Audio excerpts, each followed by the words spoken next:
I am so excited. We're gonna sit down and talk about all of the things that have made my life so much better. And the thing is, they get overlooked. These little things get overlooked because they're so tiny. Like, the impact bigger than the screen, okay? If old me would have known this is all it took to get my life on track and get my life together, I would have done it. I just didn't know, and so that's why I'm telling you. Don't sleep on the small things, okay? They actually make a difference. And today we're going over 5 of my favorites. And the crazy thing is they trickle into all areas of life. Like, I come in with one reason and it just like has an exponential effect on the rest of my life. I feel like these are the perfect refreshing habits for like summer and spring. I just feel like the sun is coming out more, we're living life more. I'm having a good feeling about the rest of the year, and I feel like these will only spice up your life, if not completely change it. Okay, the first and my absolute favorite, especially as a newly discovered introvert and just somebody who has fallen in love with solitude, setting boundaries in general has completely shifted things for me. So I have big goals for myself. Like, I have things that I want to do,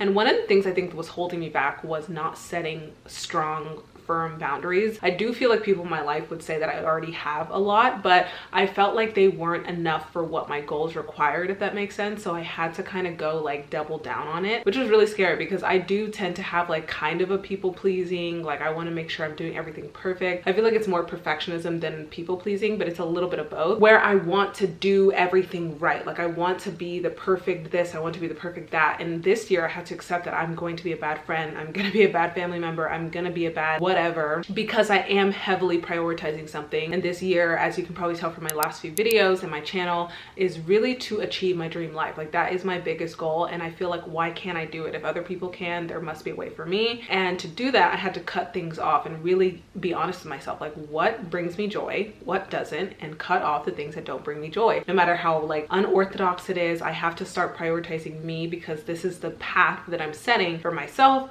for my relationship, for my future kids, for my future family, whatever the case. I want to start doing it right. I am a very out of sight, out of mind person. So when things are not in my vicinity, I don't tend to notice them as much. But I also have this thing about me where I don't really forget things. Like, everything stays in my brain. So I have to be very picky about what's in my proximity, because if it is in there, I will see it and I will remember it. So the biggest thing here is kind of developing an intolerance for things that don't serve you. It's not that you kind of have to like hate things or come out of anger, but just develop this very like high standard for like what you expect in your life and what you don't. And it's okay if it doesn't always fit that way. Like, I've had instances where I've had to tolerate things that don't really fit, maybe for like a day or an hour or whatever, but it's just a learning lesson that, okay, I've acknowledged and I see that this doesn't make me feel good. I have to make sure next time I have a plan on how I'll tackle this so I don't continue to let that in. So huge ways I physically did this was turning off my phone notifications. I had already had my app notifications off. I've been working in social media for the past like 3 or 4 years, and I had to start turning off the notifications. It was just too much to look at. I had a Instagram failed influencer era where I used to like look at all my notifications. I would wait for the ding. I was just so like drunk off of the notifications. It was not healthy for me. So I eventually turned all that off, but I still had like my general apps on. I still had calls, text messages, like everything still on. Like, I was still able to see it, and I would put on my work modes, but I was still able to see all of this noise. And it never occurred to me that I could just turn that off. I don't know why I didn't just like completely turn it off. I thought like, oh my God, what if people need to reach me and they can't reach me and like whatever. And I was very much raised in that like kind of like anxious, be available for anything at all times. And I am just, like I said, when it comes to seeing things, I see them urgently. Like, I already see things urgently. So to me, it feels like a call, a text message, whatever is a task. And it takes away from my focus of doing what I'm already doing. And this new lifestyle I have requires me to be very present and creative, because I have to come up with ideas. I have to film. I'm constantly like thinking and in a flow, and any kind of disruption takes away from that. Slack messages, emails, phone notifications. So I just turned all of those off, and it has helped me tremendously. It's so funny how I went from thinking like, oh my God, like if people can't reach me like all hours of the day, like something's gonna go wrong. And like, really, has that ever really happened? It's been like once or twice that people actually needed me, and it was something I saw by the end of the day. And then another thing I did was set boundaries on how many times I socialize. I just saw a really good video from Nathaniel Drew about this very topic, like solitude, alone time. And something he said in there that was so key was like, he read a quote from someone, I can't remember, but I'll put on the screen. The person who said it was basically saying, my solitude is so sweet that if I'm going to spend time with you, that you need to beat that sweetness that I get by myself. And that's something that I could not relate to more this year. And I feel like because of that, I made a rule on how many times I'm interacting with people, because I felt like there's so much that can just pile up on your calendar, on your day-to-day, when you don't even know that you need it. Like, it's not that you don't like it sometimes, it's just honestly that, do I actually need this interaction? Is it actually bringing value into my day, into my week, or can it wait? And I think that's the kind of mentality I took on. It started with just like only 2 social interactions during the work week, but now it's like 2 social interactions during the entire week, and that includes me physically meeting people and virtually. Whereas before I would kind of allow for like 2 to 4 total, like maybe 2 online or virtual meetings and then like 2 in-person events on the weekend. And also Sundays are just like kind of like a holy day. No one touches it. I don't go out, I don't do anything. I recoup, I fix my home up, I cook. Checking messages in the beginning of the day, end of the day, already know, like I put my phone on my desk so that I sleep here and I don't see it. So when I wake up and when I go to bed, the phone is known to be over there in that section, so I don't touch it and I don't scroll. That has completely eliminated my morning scrolling, my night scrolling. So just setting some of those physical and mental boundaries. It's like, okay, everything I do has to bring me a certain level of happiness, joy, energy, whatever, and if it doesn't, it can wait. The second thing is to find ways to be bored on purpose. Being bored in general or just de-stimulating has been extremely helpful for me, because I feel like when you're transitioning into a new way of life or a new lifestyle, it's such an important thing to learn how to stay present and be present. It's kind of like a superpower that I feel like most of us aren't used to. And I feel like this is leading to a lot more hobbies and skills. Like, I just have so much more energy to dedicate to new things. I'm really trying to prioritize new things, because going after the things in my dream life, they're all new. They're things I've never done before, things I haven't accomplished. So I need to get like good at navigating new situations. I'm taking on learning French. I am taking on running, which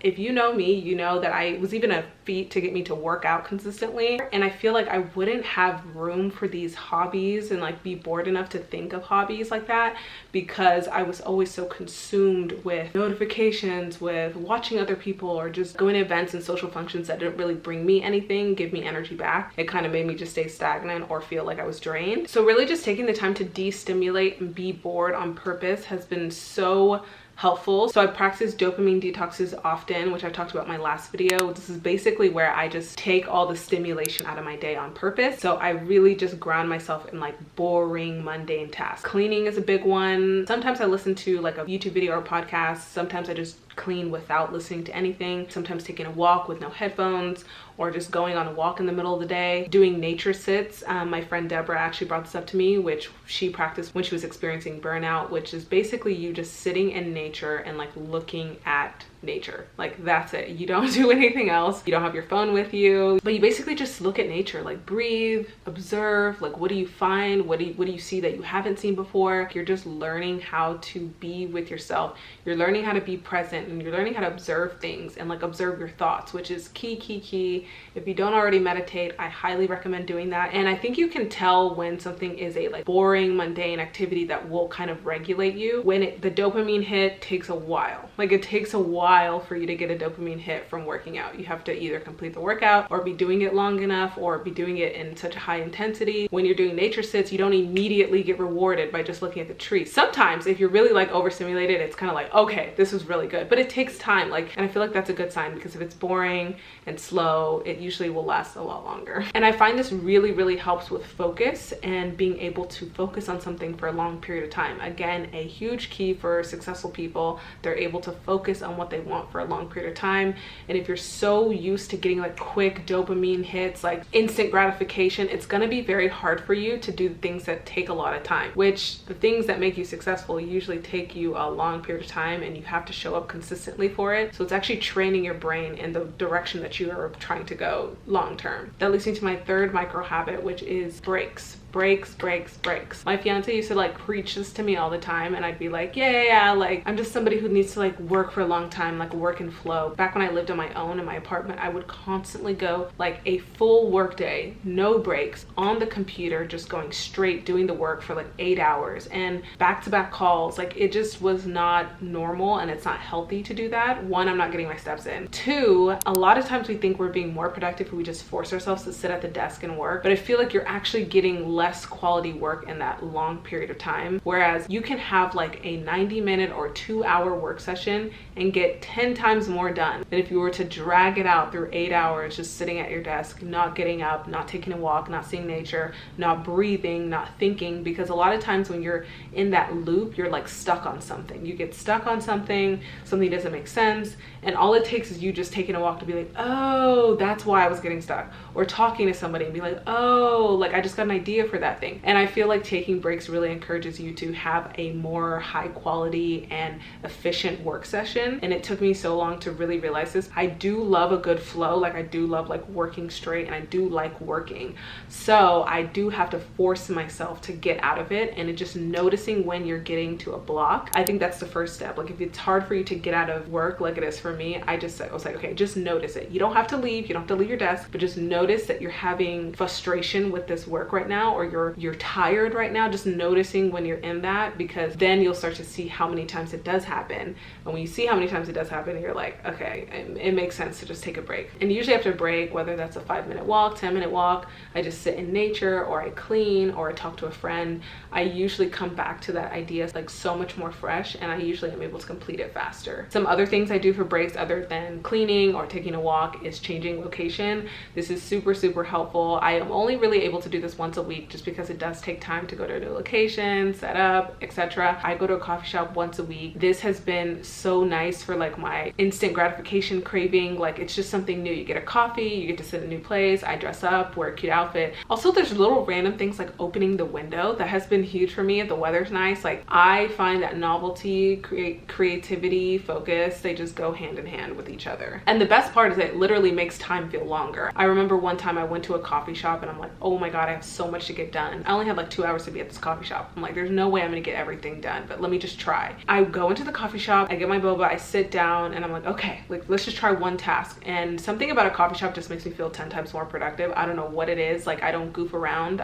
Maybe it's the social pressure, people around. I just get to work because I'm usually cold, I'm not as comfortable, and I just got into the zone. I did one task, then I did 2 tasks, and I was sure like hours were going by, and it had literally only been like 30 minutes.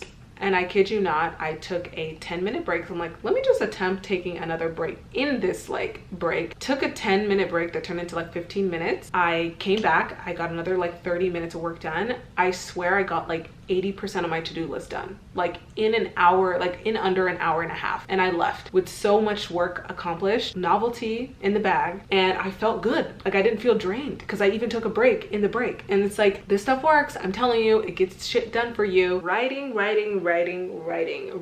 is very, very slept on. I don't know if I'm biased just because I actually really do like writing. I've always liked it since I was a kid. Like, you know how everybody makes those memes about like, oh, when you have to like write this many words to fill up your 1,000-word essay.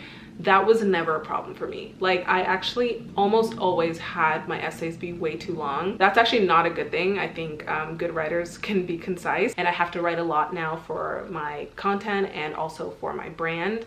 We have a newsletter, we have a whole social media network there, and then I have all my own platforms to post on. So I'm constantly writing, and all of these ideas usually start from written content anyway. This YouTube video was written before it was presented. So I was like, if I'm gonna be writing so much, I might as well just make like a habit or practice out of it and see how I can squeeze in like ideas and thinking and brainstorming all in one session, so I don't have to like constantly brainstorm. I just have like a dedicated hour of the day to like writing and thinking of ideas. So that has turned into like part of my morning practice. But I feel like this is something everyone should practice. Like learning how to communicate your ideas is not only key for content creators, it is key for literally anyone. Like anything you want to do, like if you think about it, like it needs to be written down on paper, whether you're making a plan, whether this is for your full-time job, whether this is for your content, for your own business, if you're a part of like a nonprofit and you guys are trying to push a message forward, like learning how to write in a way that's persuasive and effective and works, like that is just like the most powerful skill. Sales, marketing, those all come down to written forms if you really think about it. And not only that, if you're just doing it as a personal practice, you get to observe your own thoughts. You actually get to persuade yourself, which is very, very very slept on. Auditing your mind helps you choose where you go instead of just like ending up in a place. The Delulu movement, girlies, if you are Delulu, this is where writing is going to help you. So I also journal every morning as well. So I'm not only just like writing for other content that I'm putting out, I'm writing internally to see what's there. And to be honest, most of my content comes from my internal reflections, like actually all of it. Me thinking about my day, me writing out how I'm feeling, me overcoming issues, because for me to be able to talk about issues I'm going through or express ideas, I need to have acknowledged it myself. I need to be aware of what's happening internally while I'm living. So that's why writing is actually really good at extracting those ideas. Even if it comes to a morning journal session, just like reflecting on like what is going on up here, because there's so much, especially now that I'm journaling almost every day. I'm like, how did I go my life without reflecting what was happening? Because there's so much happening. And do this consistently for like 21 days at least. You'll see how you have more thoughts than you think.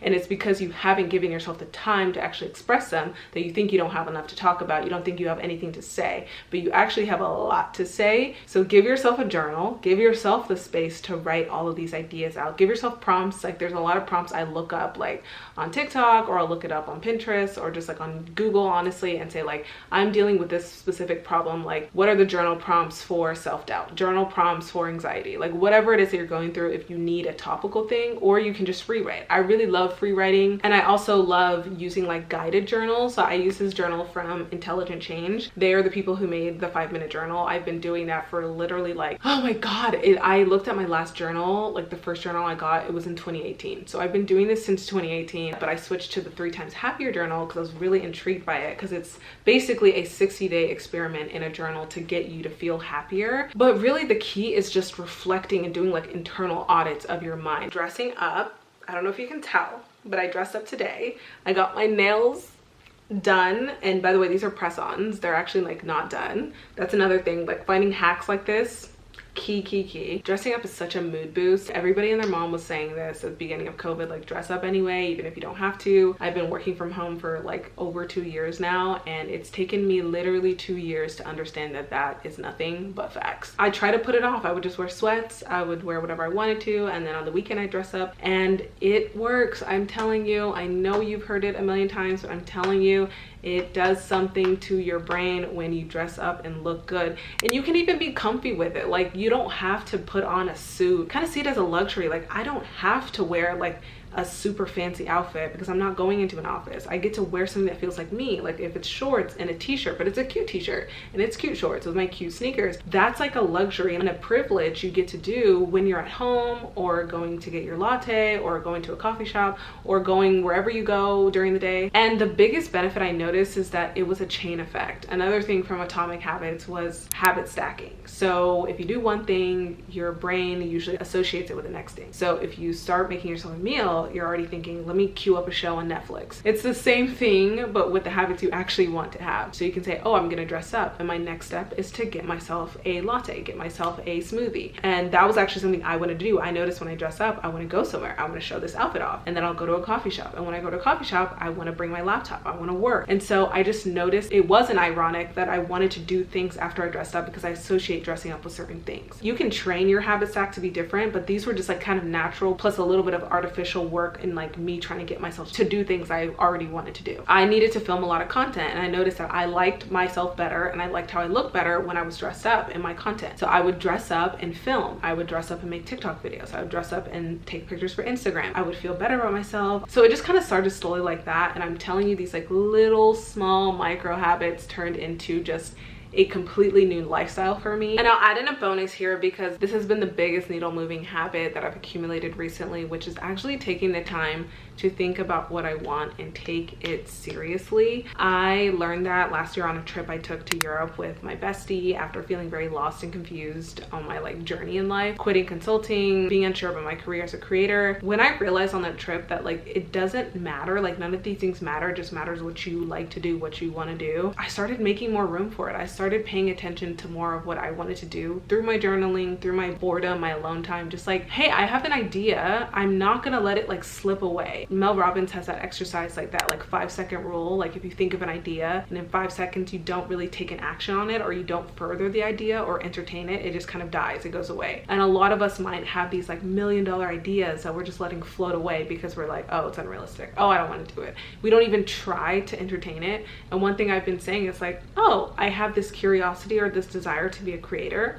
or be an entrepreneur. I'm actually going to entertain it. I'm going to do something about it. And that's actually what created my first sweatshirt, was from that trip I took. I was like, I realized this big epiphany, and I was just like, you don't need to have a reason to start something. The reason is that you want to do it. The reason is that the desire exists within you already. So that's enough of a reason. You don't need to make everything so logical and practical and make so much sense. You can just start doing it now. And I came home and I was like, I'm gonna take action on this. I never want to forget this. And I created my brand. I literally created my brand from an idea that I had on a trip, because I followed my desire to go to Europe when I was broke, because what else would a girl desire? And that created my brand, like something that I feel like now is my baby, that is so fun for me, that allows me to express parts of myself that I didn't get to express before. And just taking time to physically sit down and think about it, or take action and think about it. So like for me, going on the trip was me thinking about it in a way, just giving myself space and room to take what I like seriously, has completely shifted my full-time job now. So many things are more possible than we think. We just never entertain it. We're so used to entertaining 18 years of school, doing a job that our boss told us to do, which by the way, all of the stuff was made up at some point, but we never entertain the things that we make up. We never entertain what we like to do. And for this very reason, I created a free Notion template for dreamers like you and me, who just really like to give ourselves the time of day and just know that we're meant for the life that we want. Like we know it's possible, we just never give the time of day. So I created a Notion template to help you think out this idea, think about your future self, journal as your future self, like kind of audit your calendar and bring in your like dream calendar and start adding in these little habits today. I feel like it's just such a fun exercise at the very least, and it actually gives you like the space and time and like freedom to like vision board and like look on Pinterest and dream and think. And this is how all the big ideas start. They start with you giving it the time of day. It doesn't start with you having all the money, all the friends, attention, the followers right now. Like it just starts with an idea. And when you really think about it, all your ideas start with you taking it seriously and turning it into a habit and continuously showing up for that habit until it becomes something bigger than just an idea, something bigger than just a habit, like a lifestyle, a dream life. So that's all I have for you today. If you want to check out the template, it'll be down in the description. And I hope that some of this helps and you're able to incorporate it into your life today. And let me know how it goes. I am very interested, because these have been very, very, very crucial in my life. Like I'm actually in love with them now. And I will see you in my next video. Bye.